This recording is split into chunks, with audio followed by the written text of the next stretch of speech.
తెలియని పని ఏదైనా ఉన్నదంటే మనకంటే ముందుగా ఆ పనిని వాళ్ళు ఎట్లా చేసిరో అట్లనే చేస్తే ఏ లొల్లి పంచాది ఉండదు. లేదంటే మొత్తానికి మొత్తం ఎట్లెట్లా చేయాలో తెలుసుకొని చేయాలి, ఏ పరిశాన్ ఉండదు. అట్లా కాదని పాతలు నాకు నచ్చలేదు, అందుకే వాళ్ళ లెక్క చేయను అని ఉన్నదాన్ని మొత్తానికి మొత్తం మాఫీ చేస్తే ఎట్లా? వెనక ముందు ఆలోచన చెయ్యాలి కదా. దేని గురించి అని ఆలోచన చేస్తున్నారా? ఇగో దీని గురించే.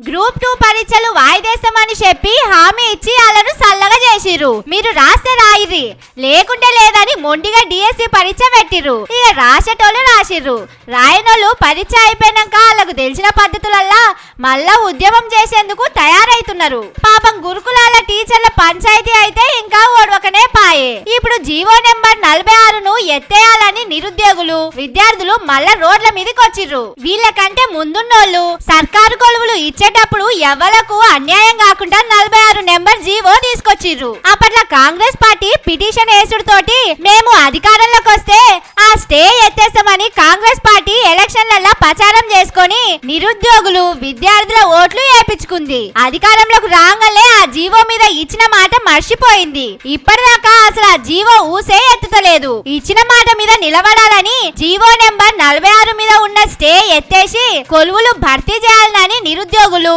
విద్యార్థులు డిమాండ్ చేస్తున్నారు. ట్యాంకు బండి మీద ఉన్న 50 అడుగుల అంబేద్కర్ బొమ్మ కాడ కూర్చొని నిరసన తెలిపిర్రు. వెంటనే 46 నెంబర్ జీవో రద్దు చేయాలని, ఈ అసెంబ్లీ సమావేశాల్లోనే నిర్ణయం తీసుకోవాలని నిరుద్యోగులు అడుగుతున్నారు. లేకపోతే అందరం కలిసి ఆత్మహత్యలు చేసుకుంటామని అంటున్నారు.